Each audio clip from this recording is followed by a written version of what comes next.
Well, hello everyone. Welcome to Wine, Women, and Words. I'm Michelle, and with me will be Diana. We are having a week of the cursed computers, so she's having some technical difficulties, but we are talking about our book of the month. So we have author Sally Koslow on the show. Thank you so much for joining us, Sally.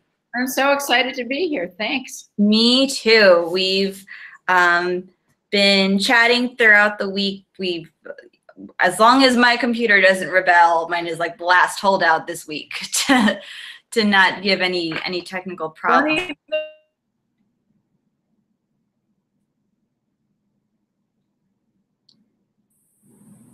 So, oh wait. As soon as I say that, my computer freezes, of course. But we are here to talk about your amazing book, Another Side of Paradise. And I have it too. What is it like? I mean, you've published 4 other books already, 3, 4. But does it ever get old? This is my no. I mean, every time you have tremendous, it's like starting.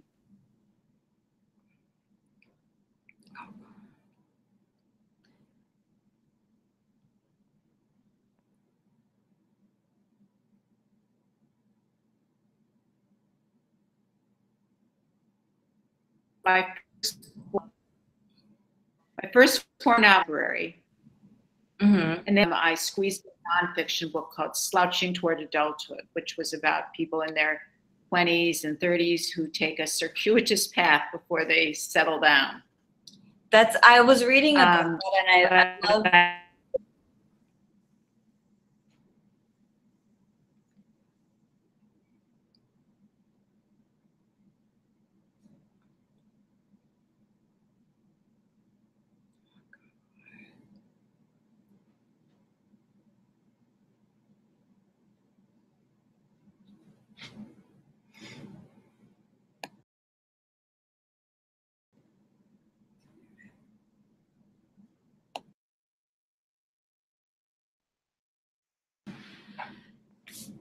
Sorry, my sound like cut out for me for a minute, so I wasn't ignoring you.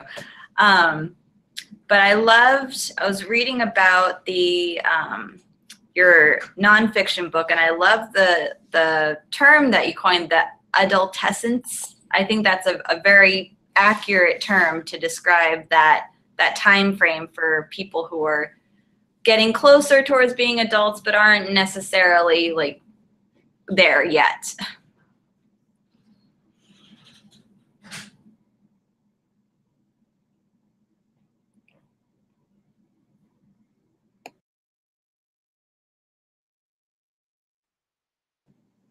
Oh, did we freeze? I hope we didn't freeze.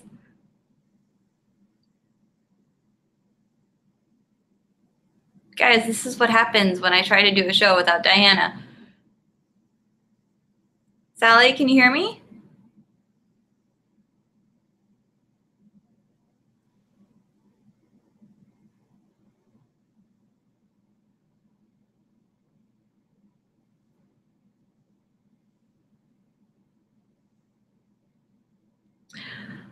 Oh no. You're talking about. I can hear you now. Oh, okay, there you are. Can you hear me? I can. I was like, this is what happens when I try to do a show without Diana. But let's go ahead and dive into Sheila and Scott, because I was really fascinated with that whole story. I mean, you know, when you hear F. Scott Fitzgerald, the first relationship that comes to mind is Zelda. You know, their marriage and, you know, their whole story. They had a very tumultuous relationship. It was, you know, very high highs and very low lows. But so how did you first hear about his relationship with Sheila, and what inspired you to want to tell her story? Well, yes, of course, I knew much about marriage. And he was in love with Zelda forever. But in reading about F's the course of major in college and reading biographies of Alex Perkins, his editor, and books about Scott himself, I saw references to Sheila Graham, and I never really paid them much note. And then I read a biographical novel called West of Sunset, which is about it's the Hollywood years of Scott Fitzgerald, told from the point of view strictly of Scott, and it made several references to Sheila. You can't tell that story without getting into the relationship with Sheila.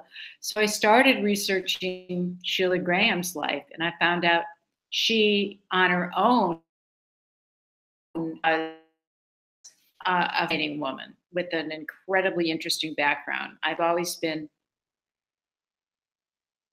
intrigued by people who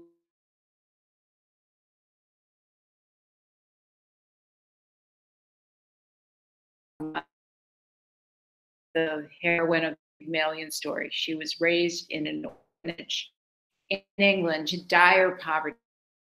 6 years old, she was shunted off to an orphan 10 years until her mother needed at home in the slum where because the mother was dying of cancer, and Sheila had to school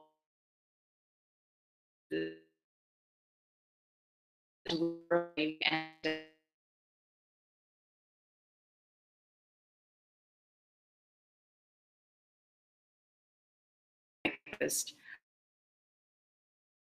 um, changed, and she went on to reinvent herself. Her mother died by moving her brother to London, and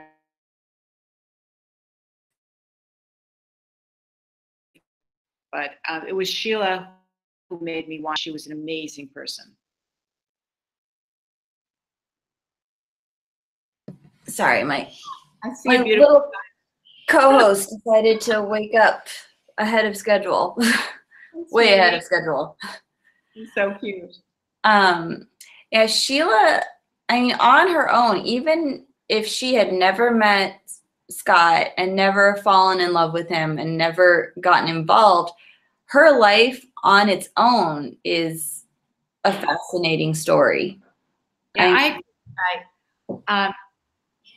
my book, Another Side of Paradise, is basically a love story between Scott and Sheila, but there's a lot of creative backstory telling Sheila's life story, which was quite amazing because she was born, as I mentioned, into extreme poverty. She was Jewish.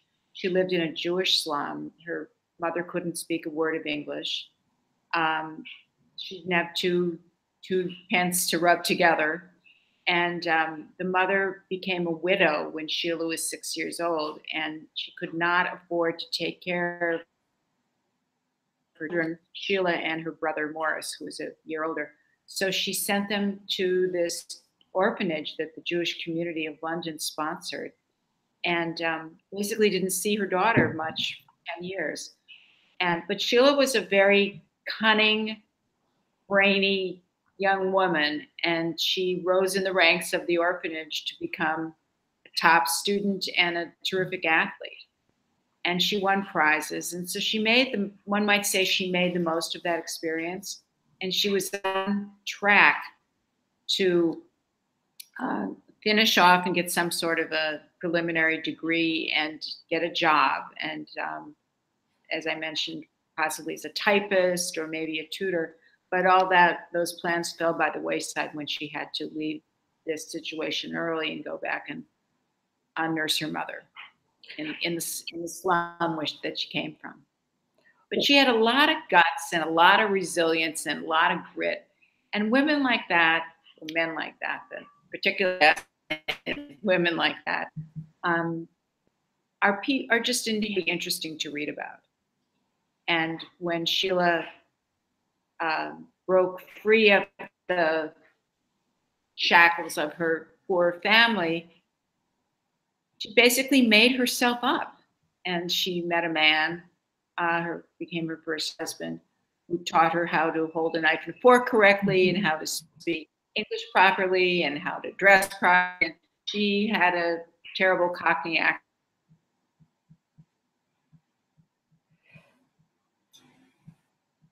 And she was lucky that she met this nice older gentleman who married her.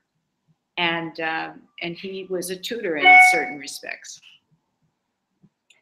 Yeah, I loved John. I think I have such a soft spot for him in the book that He was most likely an ex-man, gay. He had hoped to go on the stage himself, and when that didn't happen, because he was a businessman with one failed business after another, he pushed Sheila to go on the stage. That was never her aspiration. She didn't see herself as having any singing or dancing talent, but she was a very determined person, and she had this nerve. And people thought that he was her uncle, and they cooked up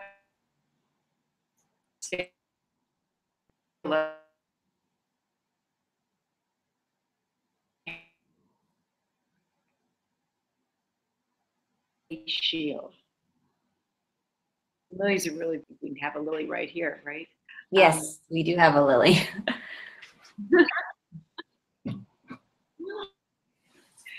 But for some reason, she didn't keep that. She spelled Sheila S-H-E-I.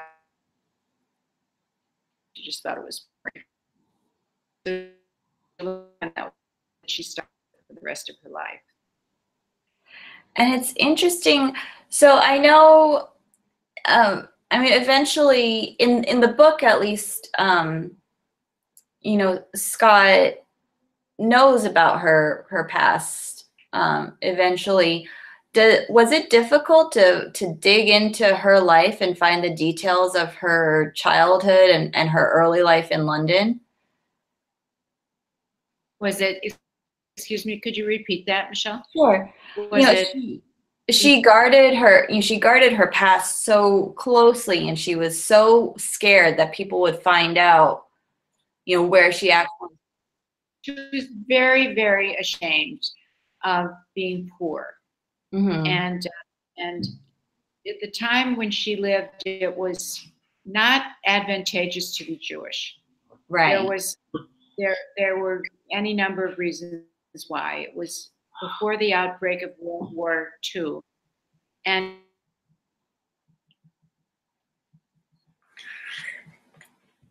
with background, which of course excluded the whole royal family. They were all Germans, but people were suspicious of immigrants in general, and also.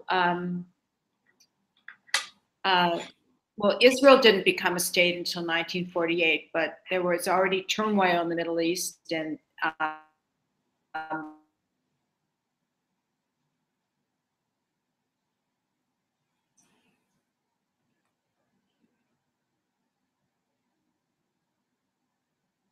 they have divides. And then in general, it's the English society is very prescribed. Mm-hmm. And it's not like the United States where people charge out of those of us who reinvent ourselves or make our, you know, people who succeed on their own without having any family background to help them. But it's not necessarily the same way in England, where your roots and your family background count for a lot. And she was by the fact that she wasn't the manner born. So she had this extreme to people find she really was a secret. Quite silly by today's standards, but we have to look at her from how a person might have felt in the 1930s, which was very different. And it really wasn't entirely different in Hollywood, for example, because the heads of the studios, that's where Sheila eventually moved to Hollywood, Many of them were Jewish, but they didn't make movies about Jews. They made movies about some version of the American dream, which was quite different. Oh, absolutely. And I mean, even, um, they mentioned at some point that, everyone kind of reinvents themselves in Hollywood, when at the time, almost everyone had a stage name and everyone kind of created this persona. So she wasn't really out of the ordinary. It just, and it became a bit of an open secret that this was her background, but nonetheless, she tried to be quiet about it. And when Scott Fitzgerald found out about her background, he wasn't really troubled by it. He was troubled by the fact that she had been with many other men before she was with him. That troubled him a lot more. That she'd had a husband and she'd had a history. She had a social history. And he was a strange guy in the sense that he was very monogamous. He was in love with Zelda, and unfortunately, she became very mentally ill. But he did not have a lot of women in his life. He tended to be completely devoted to one person at a time. And once he became devoted to Sheila, he didn't like to think that there had been other men in her life before him. right. And that's a really interesting dynamic of this story also, because, on paper, when you look at the story, I mean, you should hate them both, because he's a married man who's openly cheating on his wife and with a woman who knows that he's married. But it's such an interesting story that, you can't help but get invested in their story, even though just looking at the facts without the details, it's not the best situation. Well, when Scott moved to Hollywood, where he met Sheila Graham, who was a celebrity reporter, a gossip columnist, if you will, he was a sad, broken guy. He was an enormous success, literary success, in the 1920s. His first book, This Side of Paradise, was new person. We have Diana. Yes, my computer finally started working, so I'm here. Tremendous commercial. Hi, Diana. Tremendous commercial success, and it went on to be topped by several other books, most of which we probably all read in college, like The Great Gatsby. But that was the 1920s. He wrote about beautiful people. He wrote about the Jazz Age, the flappers, and people drinking pink champagne and driving on the top of taxis. And then came the Depression, and he was an exquisite writer, but the subjects he had written about up until then suddenly seemed very dated. And this coincided with the professional setback that occurred when his wife had to be committed to a mental institution. He was very bereft, and he also became very much in debt. He suffered from writer's block, and he couldn't finish the work that had been assigned to him. And in addition to writing his many novels, he also was a prolific writer of short stories and articles for American magazines, and they paid quite well back in the day. So he was between a rock and a hard place. He was lonesome, he was in debt, and he was melancholy. But at the time, the heads of the studios in Hollywood were hiring a lot of top writers to like John O'Hara and Dorothy Parker, names that we still remember today. They were being hired to move out to LA and write movie scripts, even though this wasn't necessarily what they were good at or really wanted to do, but the money was irresistible because it was the Depression and the rest of the United States were quite poor. They were paid very, very well. So Scott accepted the offer to do this, and that's when he met Sheila. He was very susceptible to this beautiful young blonde woman, and in her case, She had just become engaged to a pretty terrific guy, a man from England who had a title, and she called him Don. He was part of the Irish nobility, and they were engaged to be married. And at her engagement party, which was thrown by Robert Benchley, a name you might know from the Algonquin Round Circle, she met Scott at a party, and he pursued her, and they fell in love. It was a true love affair. He was the love of her life. You know, I found it really interesting within the story that when it started off, I was like, wow, an author is actually able to make Scott likable. In so many other works, he's not very likable, but by the end, I was like, wow, he really is a dick, because Sheila put up with a lot with his illness.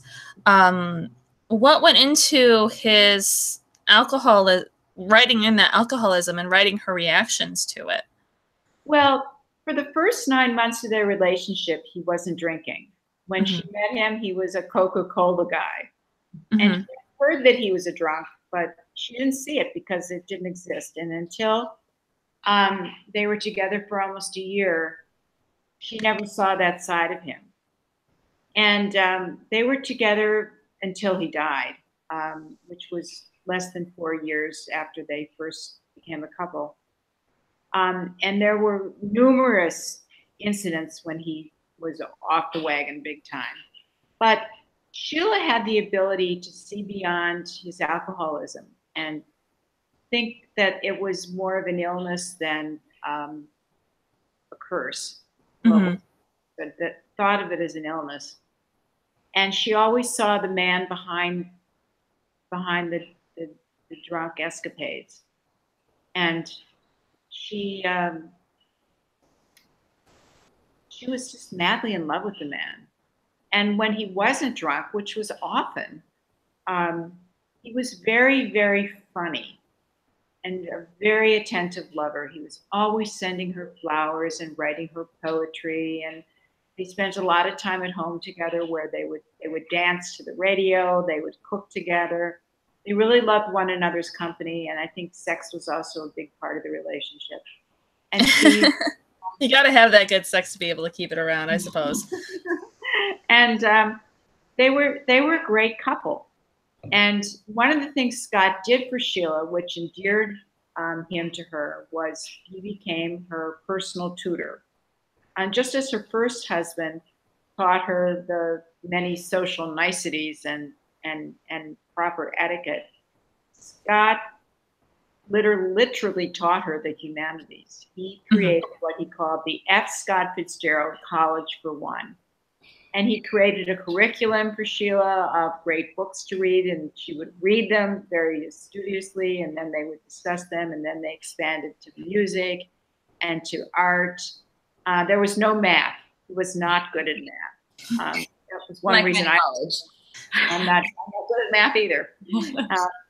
Sheila was a much better speller than Scott. He could never figure out how to spell her name. He always spelled it S-H-I-E-L-A-H rather than S-H-E-I, etc. And they were a couple who really took tremendous pleasure in one another's company. And as far as him being married, Zelda had already been out of the picture for quite a few years when she met him. I don't think that Zelda struck Sheila as a real person. I think it might have been different if Sheila had been in a sanitarium in California, but she was in the Carolinas, a whole continent away. And but after they were together for some years, Scott started reading Zelda's letters to Sheila and spoke more about Zelda to Sheila than he had in the beginning. And I think that Sheila felt ambivalent, but not in a hostile way towards Zelda. But I don't think she ever felt Zelda was a tremendous threat to her relationship with Scott, although I'm sure she fantasized about marrying him. That wasn't going to happen. We had a conversation one of the earlier episodes this month about, why didn't he divorce her? The right thing, by today's standards would have been to divorce her so he could be with Sheila.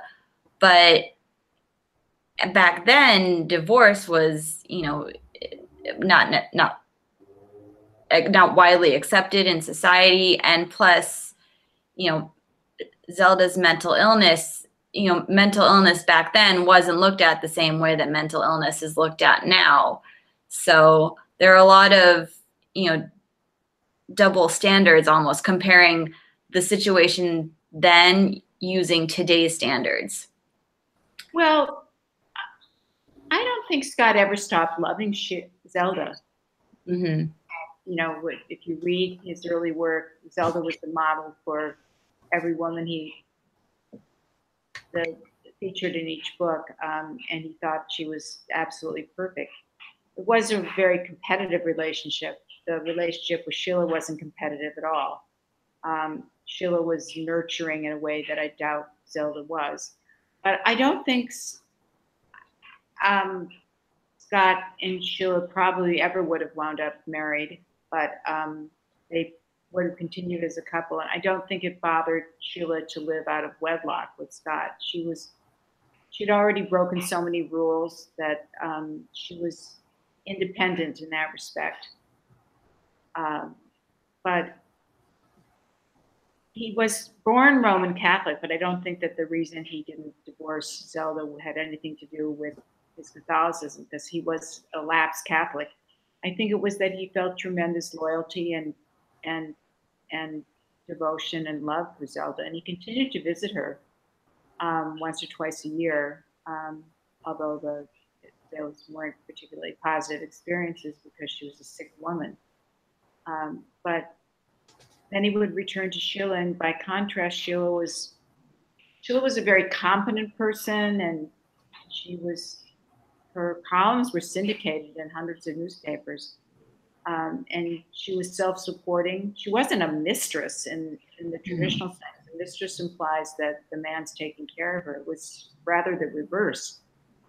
Sheila kind of took care of Scott. So who can figure out relationships? But I found theirs fascinating because I do think that they loved each other and are interesting people. What was one of the things that you found most interesting in your research when it came to Sheila? Was there anything that surprised you? Everything about her surprised me. The fact that she figured out how to scale the heights of British society. Once she remarried, she was able to take on a new accent. She was able to learn to sing and dance well enough to go on the stage of the equivalent of the Ziegfeld Follies, something much like that. And then after a while, she didn't want to do that anymore, and she turned herself into a newspaper reporter. She didn't have much education. She quit school, forced to quit school when she was the equivalent of what we would consider 8th grade, although she became more well-educated later under Scott's tutelage. And then at a certain point, she with her husband, she became very socially adroit. She became friends with, well, more than friends, with Randolph Churchill, who's the son of Winston Churchill, and a man named Tom Mitford, who came from an extremely prominent British family, the Mitford family. They're much more well known for the 4 daughters, Jessica and Nancy, and there were 4 of them. One of the Mitford daughters was crazy about Hitler, and she moved to Germany. So we're not so proud about that Mitford daughter, but they were. And I found that really interesting that you pointed that out in the story, because I mean, we have this idea in our heads looking back at history from the modern perspective that the whole country was, against Hitler, that nobody was a fascist.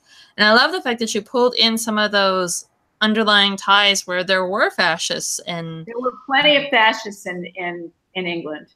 there was a whole fascist party headed by someone named Oswald Mosley.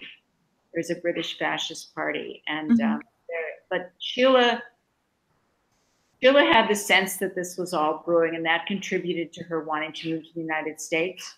She also met Charlie Chaplin, and through these social ties, she met Charlie Chaplin and got to know a little bit more about Hollywood and realized that the United States was a place where no one cared about your pedigree. People cared about your talent and your ability.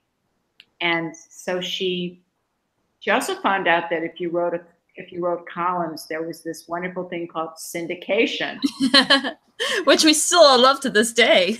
Yes, so that if your column could be sold again and again and again and again and again.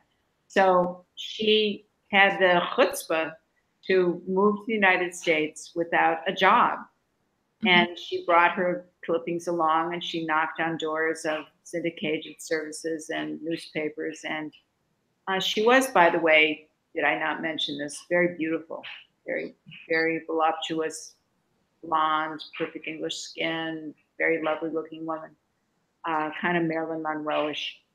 And she became a successful newspaper reporter in New York. And that's where she met Dorothy Parker, and she met other people who helped her along the way. And an opportunity came up for her to become a gossip columnist in Hollywood. So she competed for this job, and she thought, how hard could it be to report on celebrities? So famous last words of many people. She moved to Hollywood, where she didn't know a soul, and she went head to head with Luella Parsons, who was the employee of the Hearst newspaper chain, who had it good, and she had a hard time in the beginning cracking into the closed quarters reporting on Hollywood celebrities, but she figured that out also. She was quite a dame. Yes, she definitely sounds it, and it's great having a book from this perspective, because I mean, those of us who have read and love Fitzgerald like I do, and Michelle and I have read all of these other books about Zelda and Scott. She's always just that other woman. There hasn't really been a character or a really exploration of who she was, or a face to the name. And I found myself sympathizing with her by the end, especially with all the crap that she put up with Scott. Well, I did too, but I like Scott also. I mean, he was when he wasn't drunk, he was the boyfriend. He was for an English major, at least. You know, he was, and his writing is just so exquisite. I don't think there's anyone comparable to how he builds his sentences. They're just gorgeous. And sorry. I was going back to just Sheila as, you know, making herself a journalist. Now you're a journalist as well. What was it like, you know, researching how the world of journalism worked, especially for a woman in that age, during the Depression in the 1930s in Hollywood, just to see how things have shifted between then and now? Well, tremendously. You know, now it's all about what's online. But I am a journalist by background. I was a magazine editor for many years. I was the editor-in-chief of McCall's magazine, and I started out at a magazine called Mademoiselle, which was I remember that. Yeah, which was owned by Condé Nast. It was a great first job. I never would have had the nerve to go after this first job if I'd lived in New York, but I'm from Fargo, North Dakota, so I didn't realize what a cool it was to get a job at Mademoiselle. I just sort of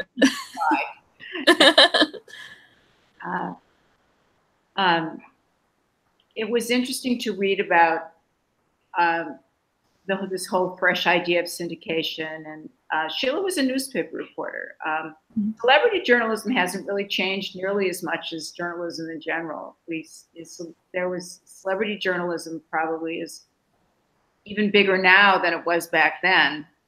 Although at the moment we care a lot about politicians. Because they seem to overlap now. Yes, don't they? Yeah, I'm not sure how I feel about that. But I love the research for doing this book because it was just simply interesting, and there are so many resources now for journalists. And when you write a book of a biographical novel or any kind of historical novel, it has to be accurate because the minute you make a mistake and readers pick up on it, Oh, you've yeah. lost them. You know, for example, I went through a couple of drafts of the book before I thought I better check to see when you know what kind of stockings women wore in a particular era. So you have to dig into details like that and to make sure that I mean, I know they weren't wearing pantyhose, but you know, to find out what kind of hose people were wearing in 1935. Yeah, or the My Fair Lady. You make reference to that, and I was like, when I read that, I was like, wait a minute, My Fair Lady got its start in the 1960s, and then I went back and looked, and in fact, it was a play, wasn't it? That Pygmalion. My Fair Lady was based on yeah. a famous play called Pygmalion. Yeah, and so yeah, it's exactly what's going to end up happening with readers, where they're like, wait, it doesn't seem right, and then you go and you look, and it's like, oh wait, because I didn't even know about Pygmalion, and I was like, this is really cool bit of history, because a lot of us who are historical fiction fans, though we read the historical fiction to feel, but then we also use it as a way to spark our interest in bits of history, and we learn. We go and pick up at whether it's a nonfiction book based on the subject, or we just go down this internet search rabbit hole. Well, that's true, and that's it's one of the things that makes reading historical fiction interesting. And I particularly love the form of biographical fiction because I think I like it even better than biography. Because if you write a biography, you take everything from letters and research, but you don't invent the dialogue. Unless you're quoting it out of letters or the like. But in writing a biographical novel, you attempt to recreate the dialogue between those people you're writing about, and so you have to also be cognizant of what kind of language people might have spoken.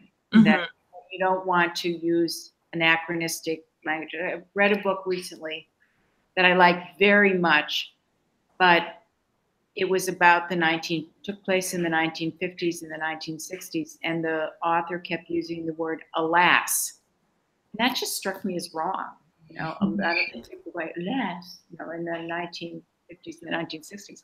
So you have to have a sense of, you have to have a feeling for the spoken language as well as all the nitty-gritty details. Absolutely. And for Sheila's columns, like, throughout the novel, you mention little, scoops that she finds out or include like little snippets that she types. Were all of the ones that you mentioned, were they actually columns that she wrote, like the tour of Al Capone's home? Or many of them were. Many of them came from, I read as many of her columns as I could find. And some of them were representative of what she might have written. Like there was a lunch with Judy Garland, and she didn't actually write that, but I knew that she'd had lunch with Judy Garland, and I knew some of the issues around Judy Garland, how the studios really were on her back all the time to be as thin as possible, and because she started out as a child performer. And they wanted her to still look childlike for a long time. So I think it's pretty seamless in the book from the reader's perspective. They'd be very hard pressed to know which things came from her columns and which didn't. In fact, I'm not sure I can even remember now. Or did I make that up? But when I made things up, they were things that happened at that very time. So she would have, if she hadn't reported on them, she would have been remiss. Right. And it's just interesting, especially, Hollywood back then, the studios basically owned the the actors and the writers, but to build the world that's Sheila and Scott in, you had to bring that Hollywood to life for your readers. So, I mean, I love that era of old Hollywood. And it was true that there were stables in individual studios of actors and actresses. And often the studio heads traded them back and forth. They were hot commodities. And it was frustrating for some of the performers to have this policy in place, because later on, Marilyn, this wasn't part of the book because well, it does happen that Sheila Graham and Marilyn Monroe became good friends, but that happened after Scott was not in the picture. Marilyn Monroe was the highest producer in the country, but she wasn't paid very well. She was just paid the standard of the studio paid, even though they made tons of money from her. And so she broke away from the studio and tried to form her own studio. I'm digressing, but it is interesting. Yeah, and it's interesting because, I mean, when you look at Hollywood, we have this idea of this, especially in the old glamour-filled Hollywood, of it being very glamorous. But in a lot of ways, it was almost a type of modern slavery with the way they treated the actors. And before, you know, they had the strikes and they changed things around.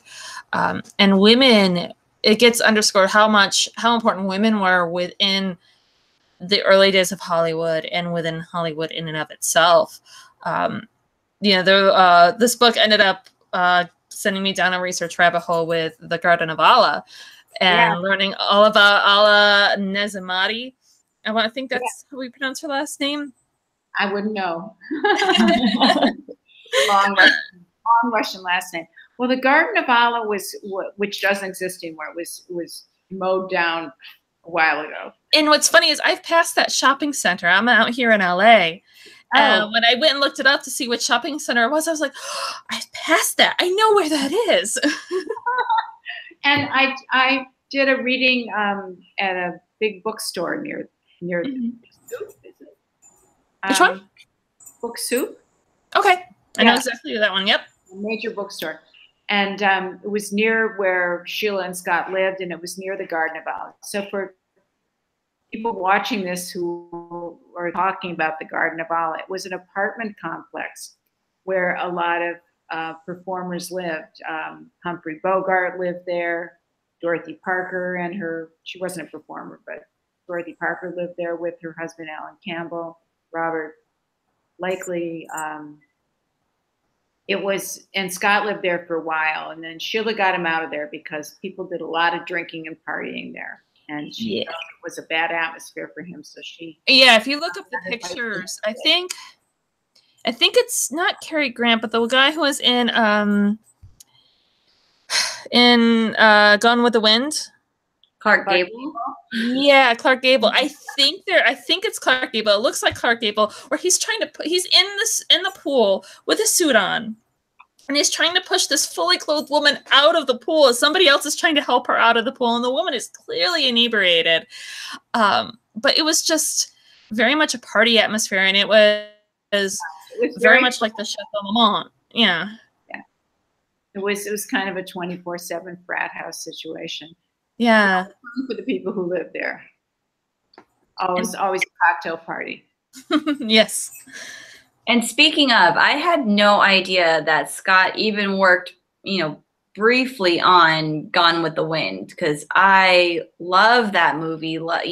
Scarlett O'Hara and Rhett Butler are just amazing. And so I just loved reading that part. I love writing that part. I think that was my favorite part to write, was to imagine Scott and Sheila acting out the staircase scene. That's right. One of the policies of the studio heads was to hire a lot of writers who competed against one another on the same movie. There were I think Scott was the 17th screenwriter that they hired for Gone with the Wind. He didn't last very long, but this whole way of sort of having people compete was by design. And I loved writing that because I too loved Gone with the Wind. And Scott could not figure out the Sheila and Clark, the Sheila and Rhett relationship, but Sheila totally got it. Sheila was and Scott wasn't exactly Rhett Butler. He was probably much more Ashley. He was, kind of there was a real properness, kind of prudishness almost to Scott Fitzgerald, even though he was a tremendous romantic, but he wasn't like he wasn't a Clark Gable, Rhett Butler type at all. He was much more of the let's go read poetry by the fire kind of a guy. Yes. So I'm letting you ask the questions, Michelle, since I don't know which ones you've already asked before I came on. And just butted in with my own questions that I had. That's okay. It's what we do. It's our thing. Let me get to my list here, and I think we have time for maybe one more question, because I know you're on the East Coast. You're even an hour ahead of me, so Thursdays are like the one day a week that I make it past 8:30 on the couch. But I was just talking about this, before we aired, that just talking about the conversation at the beginning of the book about the Wizard of Oz and the production of it. But it just must have been so much fun to dive into not just Scott and Sheila, which are their own amazing, world to build, but all of it encompassed. It's almost a larger story just of Hollywood in the 30s and that era. Well, I loved researching everything about Hollywood in the 1930s because many of the movies that were produced back then, like The Wizard of Oz, which you mentioned, are still movies that we enjoy today. And many of the big actors and actresses are names like Cary Grant, are names that are familiar to us. And one of the things that I did when I was writing the book was to watch a lot of classic movies on Turner Classic Movies.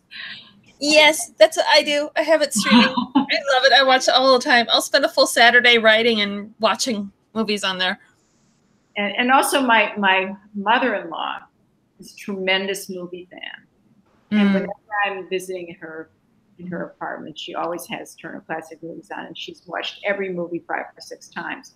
So it was fun to immerse myself in that world. It was really a very glamorous time, and there were wonderful parties, and it was a great era. And I think that that is one of the things that I think readers would enjoy about my book, which I hope people at Paradise, because even if you don't imagine you're interested in Sheila and Scott, you would be interested in the Hollywood aspects. Well, yeah, absolutely. The Hollywood aspect, and I would say also the whole other sorry, Michelle was making a laugh with her face there. And also the whole other side of the relationship, I think. Even, if you're not that interested in Fitzgerald history, just looking at this, it's a very complex relationship where she's dealing with somebody with this alcoholism, which, is very much portrayed as an illness, as it should be. And then also that whole other side of the relationship, the whole being the other woman. I think that's also, a good aspect for readers to explore too. I think Sheila had a strong enough ego that I don't think she saw herself exactly as the other woman, because and I have a tremendous fondness for Zelda Fitzgerald. She was a very talented, interesting, complicated person. But I think Sheila felt so confident in Scott's love for her that she would have stayed the other woman for the rest of her life. Mm-hmm. Unfortunately, spoiler alert, Scott dies. Oh my goodness. Well, it was interesting. I was reading an interview with one of Sheila's daughters, And Sheila has Sheila's, one daughter. Yeah, one yeah, daughter. that's right. Yeah, one of because she had a son and a daughter. I was reading the daughter interview with the daughter, and it was really interesting because the daughter was talking about how Scott was was still a presence in their life. You know, he was almost like she almost related to him almost like a guardian angel type of bit because Sheila had all his books. They knew about him. They knew about the relationship. They knew that he was this thing that was just kind of hovering there. But she said something interesting that she said that if Scott lived, she wouldn't be there, the daughter, because her mother wouldn't have gone on to have those other relationships. And she didn't even think that Sheila would end up having children with Scott, was what her thoughts were. And I found that really interesting. Well, who knows? You know, yeah.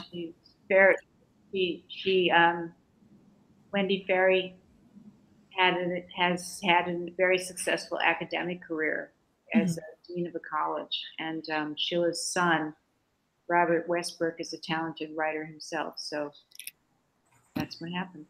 Yeah. Well, thank you so much for joining us this evening. We've had so much fun reading the book, and it was wonderful to pick your brain about it because I started making notes about this book like 2 chapters in. Well, thank you so much. I appreciate your time. This was fun, and I hope we'll find some new readers for Another Side of Paradise because people seem to like this book. Yes. I think it has something for everyone. Thanks a lot. Good night, ladies. Good night. Thank you.